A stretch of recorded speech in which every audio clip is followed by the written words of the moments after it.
American government ఈ వ్యక్తి గురించి చిన్న ఇన్ఫర్మేషన్ ఇచ్చినా చాలు వాళ్ళకి $15 మిలియన్ రివార్డ్గా ఇస్తుంది. మన భారతదేశ కరెన్సీలో 136 కోట్లు. అయితే ఇతను గురించి ఇంత పెద్ద బౌంటీ ఎందుకు పెట్టిందంటే ఇతను ఏమీ సాధారణమైన వ్యక్తి అయితే కాదు. ఇతని పేరే ఎల్ మ్యాన్చో. ఇతను ప్రపంచంలోనే అతిపెద్ద డ్రగ్స్కి నాయకుడు. మరియు దీంతో పాటుగా ఇతనికి ఒక పెద్ద మాఫియా నెట్వర్కే ఉంది. మరియు ఇతని కారణంగా అమెరికా దేశంలో ఉండే ఎంతోమంది యువత ఈ డ్రగ్స్కి బానిసలయ్యి వాళ్ళందరూ చనిపోవటం అయితే జరిగింది. దీంతో అమెరికన్ గవర్నమెంట్ ఒక డెసిషన్ అయితే తీసుకుంది. మరియు దీని కారణంగానే ఇప్పుడు మెక్సికోలో పెద్ద యుద్ధం అయితే జరుగుతుంది.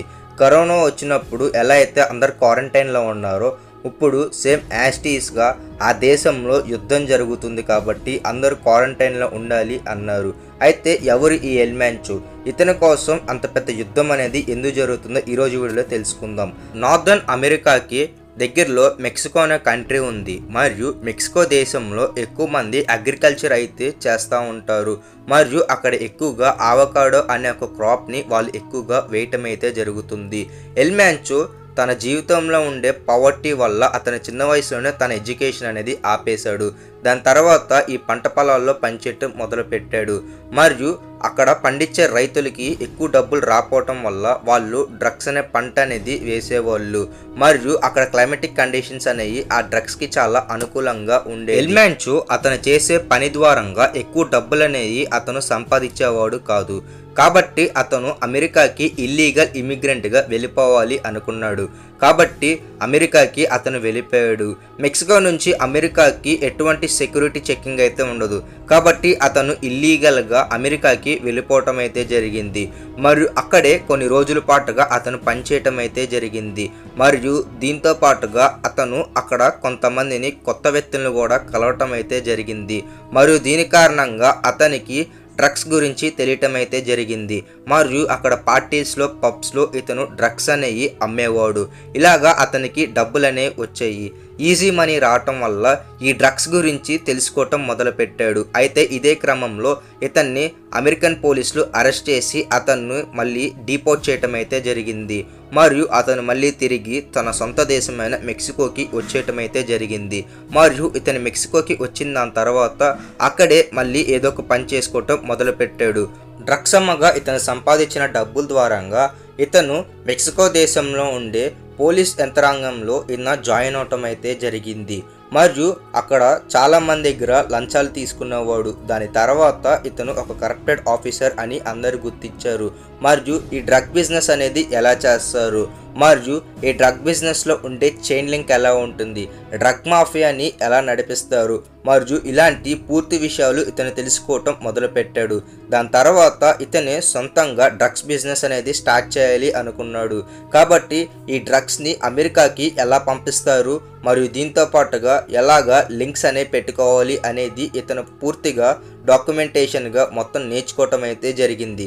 కాబట్టి ఇతను తన బిజినెస్ అనేది మొదలుపెట్టాడు. మరియు ఇతను ఒక చిన్న గ్రూప్ని ఏర్పాటు చేసుకొని ఇతని దగ్గర అప్పుడు దాకా సంపాదించిన డబ్బులు మొత్తం దానిలో ఇన్వెస్ట్మెంట్ చేయటం మొదలుపెట్టాడు. మరియు ఇతని గ్రూప్ పేరు వచ్చేసి CJNG. మరియు ఈ గ్రూప్ డ్రగ్స్ అనేవి ఎక్కువగా తయారు చేసి కొన్ని మిలియన్స్ ఆఫ్ డాలర్స్ అనేవి ప్రతి నెల ప్రతిరోజు సంపాదించడం అయితే జరిగింది. ఇలాగా ఇతను ఇన్ఫ్లుయెన్స్ పెరిగే కొద్దికి ఇతనికి డబ్బు అనేది ఎక్కువగా వస్తూ ఉండేది. కాబట్టి ఇతను మెల్లగా పాపులర్ అవటం మొదలుపెట్టాడు. మరియు దీంతో పాటుగా రష్యన్ సైంటిస్టులని ఇతను హైర్ చేసుకోవటం మొదలుపెట్టాడు. మరియు కొత్త కొత్త పద్ధతుల ద్వారంగా ఎలా అయితే డ్రగ్స్ అనేవి అమెరికన్ గవర్నమెంట్కి తెలియకుండా ఆ దేశానికి ఎలా ఎక్స్పోర్ట్ చేయాలో మరియు కొత్త టెక్నాలజీస్ని ఇతను ఇంప్లిమెంట్ చేసేవాడు. మరియు ఇతని దగ్గర ఎక్కువగా హెవీ ఆర్మ్డ్ వెపన్స్ అనే ఉండేవి. మరియు ఇతను పెరిగే కొద్దికి ఇతనికి శత్రువులు కూడా చాలామంది ఎక్కువ అవటం మొదలుపెట్టారు. కాబట్టి ఇతను అడ్వాన్స్ మిలిటరీ వెపన్స్ అనే ఇతని దగ్గర ఉండేవి. మరియు అలాంటి వెపన్స్ మెక్సికోన్ గవర్నమెంట్ దగ్గర కూడా ఉండే కావు. ఇతను సంపాదించిన డబ్బుతో ఇతను ఎక్కువగా అమెరికా దేశంలో ఉండే గన్స్ మ్యానుఫ్యాక్చరింగ్ కంపెనీస్కి డబ్బులు ఇచ్చి అక్కడ నుంచి ఇతని గన్స్ అనేవి కొనేవాడు. కేవలం ఇతని పర్సనల్ సెక్యూరిటీయే దాదాపు 120 మంది ఉండేవాళ్ళు. మరియు మెక్సికో దేశంలో ఉండే అన్ని ఫ్లైట్స్ కంటే ఇతని దగ్గర ఉండే ఫ్లైట్సే చాలా ఎక్కువ. ఇతని దగ్గర దాదాపు 150 ఫ్లైట్స్ అనేవి ఉన్నాయి. మరియు దీంతో పాటుగా ఇతనికి ఒక ప్రైవేట్ ఎయిర్పోర్ట్స్ కూడా ఉన్నాయి. ఇన్ని ఫ్లైట్స్ మరియు ఇన్ని హెలికాప్టర్స్ కూడా అతని దగ్గర ఉండి అతను ఏం చేసుకుంటాడంటే దానిలో డ్రగ్స్ అనే నింపి అతను వేరే దేశానికి ఎక్స్పోర్ట్ చేసేవాళ్ళు. మరియు ప్రపంచంలో ఉండే డ్రగ్ ఎక్స్పోర్ట్లో 90% ఇతన్ని ఎక్స్పోర్ట్ చేయటం అయితే జరిగింది. దీన్ని బట్టి మీరు అర్థం చేసుకోండి ఇతను ఎంత పెద్ద డ్రగ్ లార్డ్ అని చెప్పేసి. మరియు ఇతనికి సొంత ఐలాండ్ మరియు దాదాపు 100 కంటే ఎక్కువగా విల్లాస్, హౌస్ మరియు దీంతో పాటుగా ఇతను ఎన్నో ఎక్స్పెన్సివ్ ప్రాపర్టీస్ అనేవి ఇతను కొనటం అయితే జరిగింది. మెక్సికో దేశం ఒక పాపులేషన్ కనుక మనం చూసుకున్నట్లయితే దాదాపు 13 కోట్ల మంది అక్కడ నివసిస్తారు. మరియు అక్కడ ప్రతి ఒక్క స్టేట్లో కూడా ఒక్కొక్క మాఫియా అనేది అక్కడ రూల్ చేస్తూ ఉంటుంది. దాదాపు 150 డ్రగ్ మాఫియాలు ఆ దేశంలో రూల్ చేయటం అయితే జరుగుతుంది. మరియు డ్రగ్స్ నుంచి అమ్మగా వచ్చే డబ్బులే ఆ దేశంలో ఉండే పొలిటికల్ వ్యక్తులకి మరియు పొలిటికల్ పార్టీస్కి ఫండ్ చేయటం అయితే జరుగుతుంది. మరియు దీని కారణంగానే అక్కడ వాళ్ళు స్వేచ్ఛగా ఉంటారు. ఈ మ్యాప్ని ఒకసారి చూడండి.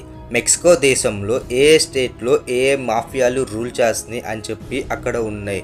మరియు అమెరికా దేశానికి ఎక్కువగా డ్రగ్స్ సరఫరా చేయటం వల్ల ఆ దేశంలో యువత ఎక్కువగా పాడైపోతుంది. కాబట్టి వాళ్ళు ఎలా అన్నా సరే కూడా ఈ డ్రగ్స్ని అరికట్టాలనుకున్నారు. ఎల్మాంచో ఒక స్టాటిస్టిక్స్ రిపోర్ట్ చూడండి. ఇతని గ్రూప్ అయిన CJNG గ్రూప్ ఇప్పుడు దాకా కొన్ని $1 మిలియన్ అనేవి డ్రగ్ బిజినెస్లో హైయెస్ట్గా వీళ్ళే సంపాదించడం అయితే జరిగింది. దీంతో పాటుగా ఇతని దగ్గర ఎక్కువగా అడ్వాన్స్ మిలిటరీ వెపన్స్ అనేవి ఉండేవి. మరియు ఒకసారి ఇతని ఆర్మీ చూడండి. మరియు వీళ్ళ దగ్గర ఉండే అడ్వాన్స్ వెపనరీ మిషన్ గన్స్, ఎన్నో వందల మిలిటరీ ట్యాంకర్స్ మరియు రాకెట్ లాంచెస్ అనేవి వీళ్ళ దగ్గర ఎక్కువగా ఉన్నాయి. మరియు ఒక్కసారి ఇతని ఆర్మీ వెహికల్స్ ఒకసారి మీరు చూడండి. ఇతని వెహికల్స్ అనేవి కంప్లీట్గా ఆర్మీకి సంబంధించినవి. మరియు ఇవన్నీ బుల్లెట్ ప్రూఫ్, బాంబ్ ప్రూఫ్. మరియు ఇవన్నీ మెయింటైన్ చేయాలంటే కూడా కొన్ని మిలియన్స్లు ఖర్చు పెట్టాల్సి ఉంటుంది.